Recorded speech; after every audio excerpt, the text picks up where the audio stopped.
बेटा वाचवा, सुरक्षित ठेवा, क्योंकि खिलती हुई कलियां है बेटियां, माँ बाप का दर्द समझती है बेटियां, क्योंकि खिलती हुई कलियां है बेटियां, माँ बाप का दर्द समझती है बेटियां, लड़के आज है तो आने वाले कल है बेटियां, लड़के आज है तो आने वाले कल है बेटियां.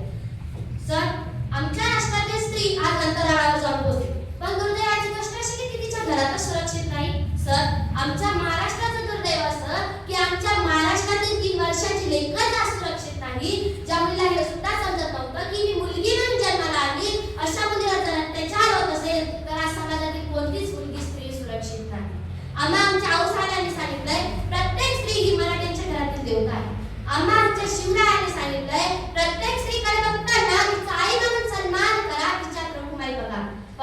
पण आज आमच्याच आईबाईंनी सुरक्षित नाही. एक कवी मित्र सांगतात की वाईट वाटतं या जगात जगावं लागतं, की वाईट वाटतं या जगात जगावं लागतं, आपल्याच आबरूची लक्तर आबरू झाकण्यासाठी मागावं लागतं. आया बहिणी नाही राहिली कुणी कुणाची नाती, आया बहिणी नाही राहिली कुणी कुणाची नाती, शासन करणाऱ्या तलवारीची गंजून गेली पाठी, आपलं ते पोट आणि दुसऱ्याचं ते कार्ट बनावं लागतं, की वाईट वाटतं या जगात जगावं लागतं, की वाईट वाटतं या जगात जगावं लागतं. ज्या राष्ट्राच्या मातीत गांधी मैत्रीच्या तत्वज्ञानाचा सुगंध आजही दरवळतो, ज्या राष्ट्राच्या मातीत रचित सुलताजीनं दिल्लीच्या तख्त्यावर बसली, जिथं काशीच्या राणीनं घोड्यावर बसून तलवार चालवली आणि जिथं सिंधुताई सपकाळ ही अख्ख्या जगातील अनाथांची आई झाली. एवढ्या कर्तृत्ववान महिलांचा इतिहास साक्षी असताना देखील आज समाजात एखाद्या स्त्रीच्या गर्भात स्त्रीचं आयुष्य माध्यमून होते. उमरण्या आधीच काळांना निष्ठुरपणे कुठं जाते. अहो, जर खऱ्या अर्थाने देशाची शान राखायची असेल ना तर गरज आहे फक्त स्त्रियांचा सन्मान करण्याची. तर फक्त सन्मान नाही तर तुमच्या माझ्या जन्माचं मूळ आणि अखिल मानवजातीच्या उज्ज्वल भविष्याचं मूळ जर कोणात असेल ना तर तो स्त्रीचा जन्म. मग तुम्ही म्हणाल हा सन्मान आम्ही का करावा, कुणी करावा, कशासाठी करावा, नक्की काय साध्य होणार आहे स्त्रियांचा सन्मान करून? अरे यत्र नारीस तुंभे पूज्यते तत्र व्यवहार, अर्थातच जिथं स्त्रियांची पूजा केली जाते तिथं साक्षात देवीचं अस्तित्व असतं, असा अर्थ सांगणारी आमची भारताची थोर संस्कृती.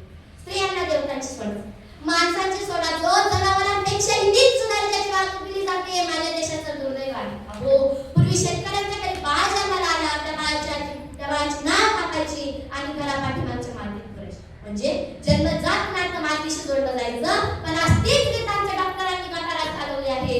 माणसाचं मातीशी असणारं नातं हे कायमचंच तुटलं. पदव्यांची प्रमाणपत्रे मिळवणारे काही डॉक्टर सामाजिक मातीशी जाणीवेशी बेमान झाले. अहो, जर खऱ्या अर्थाने स्त्रियांचा सन्मान करायचा असेल ना तर गर्भलिंग तपासणी करणाऱ्या डॉक्टरांचा बंदोबस्त करून कायद्याची अंमलबजावणी तुम्हाला मला करावीच लागते. अहो, स्त्री असते तर स्वतःच्या आईच्या गर्भातच सुरक्षित नाही तर ती या समाजात कुठे सुरक्षित आहे, कशी सुरक्षित आहे, हा भयंकर प्रश्न आज डोळ्यासमोर उभा राहतो. आज 21व्या शतकात मुलगा म्हणजे वंशाचा दिवा हे पुसटलेले विचार आजही जिवंत आहेत. या विचारांचा गळा आवळण्यासाठी आणि या देशाची आन बान शान राखायची असेल ना तर गरज आहे फक्त स्त्रियांचा सन्मान करण्याची. हो, मला तो ओरडून सांगावंसं वाटतं की स्त्री एक वंशाचा दिवाच काय हो, ती तर एक तेजस्वी तारा होऊ शकते. ती आपल्या म्हाताऱ्या आई वडिलांना मदतीचा हात देऊन माणुसकीची जात निभावू शकते. अहो, आज एक मुलगा शिकला तर तो एका पिढीचा उद्धार करू शकतो आणि आज आमची एक लेक शिकली ना तर ती 21 पिढ्यांचा उद्धार करू शकते असं पुराणात सांगितलं. मग तुम्ही म्हणणार खरंच एवढी गरज आहे का स्त्रियांचा सन्मान करण्याची? हो, मी हजारो वेळा सांगेल की आज गरज आहे स्त्रियांचा सन्मान करण्याची. कारण आम्हाला विज्ञानात एकीकडे दुर्बिणीतून ग्रहाला पाहायला शिकवलं जातं आणि दुसरीकडे स्त्री जन्मालाच ग्रहण लावलं. अहो, ज्या देशातील प्रतिभाताई पाटलांसारखी एखादी स्त्री जर देशाची राष्ट्रपती होऊ शकते या विचारानेच मनाला आनंद मिळतो. हो, पण त्या देशातील कित्येक भागांमध्ये स्त्रियांना घराचा उंबर काही ओलांडला जाऊ दिला जातो.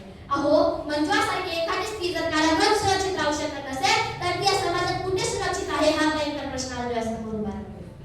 अहो, हा भयंकर प्रश्न आज डोळ्यासमोर उभा राहतो. अहो, शाहू फुले आंबेडकरांचा हा इतिहास, संतांचा हा इतिहास, माझ्या शिवरायांचा हा इतिहास, ज्या महाराष्ट्राच्या सह्याद्रीच्या गडाकपारांमध्ये माझ्या शिवरायांचा घोड्यांचा टापांचा आवाज होता, त्याच महाराष्ट्राच्या सह्याद्रीच्या गडाकपारांमध्ये आज अनेक निरागसताईंचा किंकाळ्याचा आवाज घुमत आहे.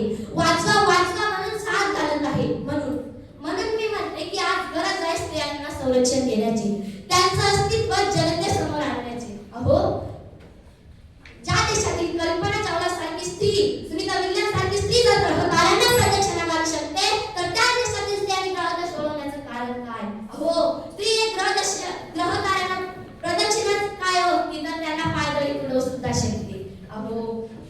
देशातल्या मंदिरांमध्ये स्त्रियांना प्रवेश नाही, त्यांच्या खासगी गोष्टींसाठी मंदिरांमध्ये स्कॅनर बसवले गेले, तर महिलांनी शनिवाराला ते राहिले म्हणे आम्ही एक कडे बोंबा फोडून केली. अहो